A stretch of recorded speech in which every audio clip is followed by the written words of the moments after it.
நாம் தமிழர் கட்சி திருவில்லிபுத்தூர் சட்டமன்ற தொகுதி உங்கள் சுரேஷ் கண்ணன். இப்போ என்னென்னா, நேற்று வந்து பத்திரிகையாளர் சந்திப்பில் வந்து டிவிகே கட்சிக்காரங்களை வந்து பத்திரிகையாளர் வந்து பேட்டி எடுக்கிறாங்க. அப்போ என்ன கேள்வி கேட்குறாங்க அப்படின்னா, இப்போ வந்து சீமான் வந்து இந்த மாதிரி உங்களை வந்து ஒரு கருத்து சொல்கிறாரு, உங்களோட கருத்து என்ன அப்படின்னு கேட்குறாங்க. அப்போ அவங்க சொல்கிறாங்க, இல்லை இல்லை எங்கள் தளபதி சொல்லிட்டாரு, நாங்கள் வந்து களத்தில் உள்ளவங்களை எதிர்ப்போம், களத்தில் அவங்களை எதிர்க்க மாட்டோம், தலைவர் சொல்ல அது மாதிரி தான் நாங்கன்னு. ஐயா, நான் ஒன்று சொல்லட்டுமா? களத்தில் நாங்களும் இருக்கிறோம், அதுக்கு தெரியும். உங்கள் விஜய்க்கு வந்து சீமான நேரடியாக எடுத்தால் என்ன விளைவு வரும்னு உங்களுக்கு தெரியும். அதனால தான் உங்கள் தலைவர் விஜயும் சொல்ல பயப்படுறாரு, நீங்களும் சொல்ல பயப்படுறீங்க. இதில் வந்து நீங்கள் இன்னொன்று புரிஞ்சுக்கணும். அந்த அந்த டிவிகே கட்சிக்காரர் சொல்கிறாரு, கரூரில் எவ்வளோ கூட்டம் பார்த்தீங்களா அப்படிங்கிறாரு. அதுக்கு ஒன்று நான் ஒரு கதை சொல்லட்டுமா? நீங்கள் வந்து உங்கள் படம் விஜய் படம் ரிலீஸ் ஆகும் பார்த்தீங்களா? அப்போ வந்து நீங்கள் என்ன செய்வீங்கன்னா, 500 1000 டிக்கெட் கொடுத்து படம் பார்க்க கூட்டம் கூட்டமாக போவீங்க. இப்போ வந்து படம் ரிலீஸ் ஆகலை, அதை வச்சு உங்களை வச்சு சம்பாத்தியம் பண்ணாரு. இப்போ படம் ரிலீஸ் ஆகலை, கரூரில் கூட்டம் போடுறாரு. நீங்கள் தேட்டருக்கு போனால் 500 1000 செலவழிச்சு அப்பா அம்மாவுக்கு அடங்காமல் நீங்கள் போய் படம் பார்த்து வருவீங்களா? அது மாதிரி 500 1000 செலவழிச்சு கரூருக்கு, ஈரோடு, நாமக்கல், சேலம்னு எங்கெங்கே உங்கள் தலைவர்னு யாரை தலைவர்னு சொல்லணும்னு விவசாயம்லாம் போச்சு, தலைவர்னு சொல்லிட்டு ஓடுறீங்க. இதான் விஷயமே தவிர மற்றபடி நீங்கள் வந்து உணர்வுகளை மக்களுக்கு நல்ல செய்ய நீங்கள் போகல. இன்னும் நல்லா தெரிஞ்சுக்கங்க. எனக்கு வயசு வந்து 45. இதே 25 வருஷத்துக்கு முன்னால் நானும் தீவிர அஜித் ரசிகர் தான். ஆசநாயகன் அஜித்குமார் ரசிகர் மன்றம் திருவண்ணாமலை திருவிழிப்புத்தூர்னு வச்சவன் தான். அப்போ வந்து பார்த்தீங்கன்னா அமர்கலம் படம் ரிலீஸ் ஆண்டாள் தேட்டரில். அப்போ நான் என்ன பண்ண தெரியுமா? அங்கே எப்படியாவது நம்மளோட அப்போ ஃபேனர்லாம் கிடையாது.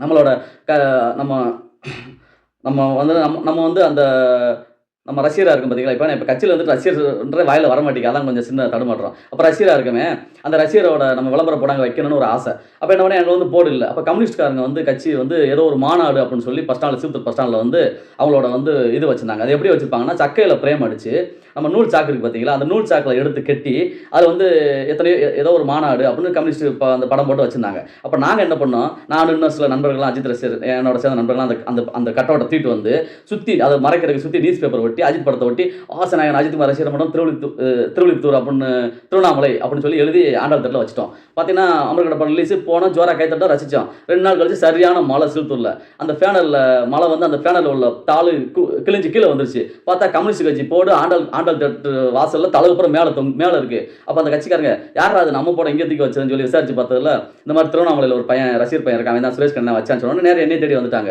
அப்போ என்னை தேடி எங்கள் அப்பா அம்மாட்ட சொன்னோன்னு அப்போ நான் சொன்னேன், ஐயா தெரியாமல் வச்சுட்டு மனுஷன் இல்லை தம்பி, ரசிகராக போகாதீங்க, நீங்கள் நல்ல பையனாக இருக்கீங்க, இப்போ எப்படி இருக்கேன்னா 25 வயசில் எப்படி இருக்கு நீங்கள் பார்த்துங்க, நீங்கள் வந்து நம்ம கம்யூனிஸ்ட் கட்சிக்கு வந்துருங்கன்னாங்க. இல்லைங்க எனக்கு அதெல்லாம் வேண்டாம் அப்படின்னு சொன்னேன். இதே போல தான் விஜய் ரசிகர் வந்து ஆர்வ கோளாறில் நீங்கள் ஓடுறீங்களே தவிர உங்களுக்கு இந்த மண்ணுன்னா என்ன மக்கள்னா என்ன அப்படின்னு எனக்கே கொஞ்சம் நாள் கழிச்சு தான் புரிஞ்சிச்சு. அப்படி நான் புரிஞ்சு தான் ரசிகர்லாம் தேவையில்லைன்னு விட்டுட்டு இப்போ எங்கள் அண்ணன் சீமான் பின்னால் வந்து 9 வருஷமாக கட்சியில் பயணிச்சுக்கிட்டு நான் வந்து 9 பொதுநல வழக்கு 9 வழக்கு வாங்கி எல்லாம் பண்ணிக்கிட்டு இருக்கேன். இப்போ நான் மட்டும் கிடையாது, என் வீட்டில் வந்து எனக்கு வந்து என் பையன், என் குடும்பம், என் பொண்ணு எல்லாமே இந்த வட்டம் இந்த வந்து நாம் தமிழர் கட்சிக்கு இந்த வட்டம் வாக்களிக்க போகிறாங்க. என் வீட்டில் வந்து எல்லாரும் அண்ணன் தேர்தலில் நாங்கள் எப்போ கட்சி அப்போ வந்து வாக்களிச்சிட்டாங்க. என் பையனும் பொண்ணும் இப்போ வந்து ஓட்டுரிமை வந்திருக்கு, இந்த எஸ்ஏஆர் ஃபார்ம் முடிஞ்சோன்னா வாக்களிக்க போகிறாங்க. இதான் எங்கள் அண்ணன் வந்து எங்களை வழிநடத்தி கொண்டு போகிறது.